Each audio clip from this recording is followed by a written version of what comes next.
একবার সাহাবী হযরত জাবের দয়াল নবীজি সাল্লাল্লাহু আলাইহি ওয়াসাল্লামকে দাওয়াত করলেন। নবীজি সাহাবীর দাওয়াত কবুল করলেন। হযরত জাবের খুশিতে আত্মহারা হয়ে বাড়িতে চলে গেলেন। বাড়িতে গিয়ে স্ত্রীকে খোঁজ খবরটা দিলেন আর মেহমানদারির জন্য প্রস্তুতি নিতে লাগলেন।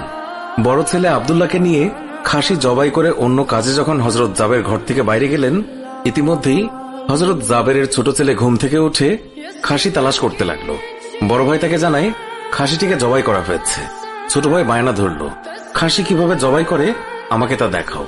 অগত্যা বড় ভাই ছুরি হাতে করে ঘরের পেছনে গিয়ে বলল, এখানে জবাই করা হয়েছে। ছোট ভাই জানতে চাইল কিভাবে। বর্ণনা করে বোঝাতে না পেরে অবশেষে বড় ভাই বলল, তাহলে তুমি মাটিতে শুয়ে পড়ো, আমি তোমাকে দেখাই। ছোট ভাই মাটিতে শোয়ার পর বড় ভাই তার গলায় ছুরি চালিয়ে জবাই করার নমুনা দেখাতে গিয়ে ছোট ভাইকে সত্যি সত্যি জবাই করে ফেলল। বড় ভাই যখন দেখল ছোট ভাইয়ের গলা থেকে রক্ত গড়িয়ে পড়ছে, সে ছটফট করতে করতে একসময় নিস্তেজ হয়ে গেছে।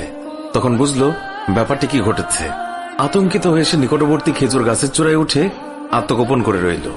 এদিকে হযরত জাবের পুত্রদের খোঁজে বাড়ির পেছনে এসে ছোট ছেলের অবস্থা দেখে থমকে গেলেন। অতঃপর তাকে বুকে করে স্ত্রীর কাছে গিয়ে বললেন, তাড়াতাড়ি একটি কম্বল নিয়ে এসো, বাচ্চাটিকে শুইয়ে দিই। স্ত্রী রক্তমাখা সন্তানের লাশ দেখে চিৎকার করে কাঁদতে লাগলেন। কিন্তু স্বামী হযরত জাবের তাকে সান্ত্বনা দিয়ে বললেন, আজ আমাদের শোক প্রকাশ করার দিন নয়, আজ দুঃখ দেখলে নবীজিও দুঃখিত হবেন। অতএব ধৈর্য ধারণ করো, কষ্ট করে হলেও মুখে হাসি ফুটিয়ে তোলো। তারপর তারা দুজনে মিলে ছোট ছেলেকে কম্বলে মুড়ে রান্নাঘরের পেছনে রেখে আসলেন। স্ত্রী রান্নার কাজে মন দিলেন। হযরত জাবের বের হলেন বড় পুত্র আব্দুল্লাহর খোঁজে। বাড়ির পেছনে গিয়ে ছেলের নাম ধরে জোরে ডাক দিলেন। গাছের উপর আত্মগোপন করে বড় ছেলে সব ঘটনা প্রত্যক্ষ করছিল আর ভয়ে কাঁপছিল। পিতার ডাক শুনে ভাবল, এখন পালাতে না পারলে আব্বার হাতে ধরা পড়তে হবে। ধরা পড়লে আর রক্ষা থাকবে না। পালানোর উদ্দেশ্যে গাছ থেকে লাফিয়ে পড়ে আঘাতপ্রাপ্ত হয়ে সেও মৃত্যুর কোলে ঢলে পড়ল।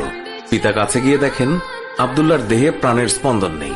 বড় ছেলেকে কোলে তুলে তিনি বাড়ির ভেতরে আসলেন। স্ত্রীকে বললেন আরেকটি কম্বল নিয়ে আসার জন্য। বড় ছেলের এই অবস্থা দেখে দরদিমা পুনরায় আর্তনাদ করে উঠলেন।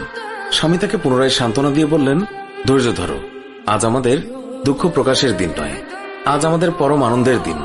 দয়াল নবীজি অল্প কিছুক্ষণের মধ্যেই আমাদের ঘরে তাশরিফ রাখবেন।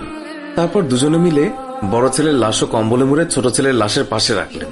স্বামী স্ত্রী তাদের চোখের পানি মুছে মুখে হাসি ফুটিয়ে তুললেন। হযরত জাবের বাড়ির সামনে দাঁড়িয়ে নবীজির আগমনের অপেক্ষা করতে লাগলেন। অল্পক্ষণের মধ্যে নবীজিকে উটের পিঠে করে আসতে দেখা গেল। হযরত জাবের আনন্দে আত্মহারা হয়ে দৌড়ে গিয়ে স্ত্রীকে নবীজির আগমনের সংবাদ দিলেন এবং পুনরায় তিনি দৌড়ে নবীজির সামনে চলে এলেন। নবীজির উটের কাছে গিয়ে তাকে বাড়ি পর্যন্ত এগিয়ে আনলেন। নবীজি জাবেরের ঘরের সামনে উট থামিয়ে তার ডান পা মুবারক মাটিতে রাখলেন, বাম পা মুবারক এখনো নামাতে বাকি। এই সময় জিবরাইল আলাইহিস সালাম আল্লাহর পক্ষ থেকে নির্দেশ নিয়ে তিনি উৎসাহিত হয়ে বললেন, ইয়া রাসূলুল্লাহ, আল্লাহ আপনাকে জাবেরের ছেলেদের সঙ্গে নিয়ে খানা খেতে বলেছেন। অতঃপর নবীজি সাল্লাল্লাহু আলাইহি ওয়াসাল্লাম সাহাবায়ে কেরামকে নিয়ে জাবেরের ঘরে তাশরিফ রাখলেন। তাদের সামনে হযরত জাবের দস্তরখানা বিছিয়ে দিলেন। তার স্ত্রী খাবার বেড়ে দিলেন আর তিনি সেগুলো এনে মেহমানদের সামনে হাজির করলেন। তারপর তিনি নবীজিকে আরজ করলেন, ইয়া রাসূলুল্লাহ, দয়া করে খানা শুরু করুন। নবীজি বললেন, হে জাবের, তোমার ছেলেরা কোথায়? তাদেরকে ডাকো। হযরত জাবের বললেন, ইয়া হাবিবুল্লাহ, আপনি দয়া করে খেয়ে নিন, ছেলেদেরকে আমি পরে ডাকবো। আল্লাহর রাসূল পুনরায় বললেন, তোমার ছেলেদেরকে ডেকে নিয়ে এসো, তাদেরকে সাথে নিয়ে খানা খাবো। হযরত জাবের ও তার স্ত্রী হাত জোড় করে পুনরায় আরজ করলেন, ইয়া রাসূলুল্লাহ, আপনি খানা খেয়ে নিন, আমরা তাদেরকে ডেকে দিচ্ছি। তখন নবীজি বললেন, হে জাবের, এই মাত্র জিবরাইল ফেরেশতা আমাকে আল্লাহর নির্দেশ জানিয়ে গেলেন আমি যেন তোমার ছেলেদের সঙ্গে নিয়ে খানা খাই। নবীজির এই কথা শুনে হযরত জাবের এবং তার স্ত্রী আর ধৈর্য ধরে রাখতে পারলেন না। তারা চিৎকার করে কেঁদে কেঁদে সমস্ত ঘটনা খুলে বললেন। তখন নবীজি হযরত জাবেরকে বললেন, তোমার ছেলেদের কাছে গিয়ে বলো আল্লাহর নবী তাদেরকে ডাকছেন।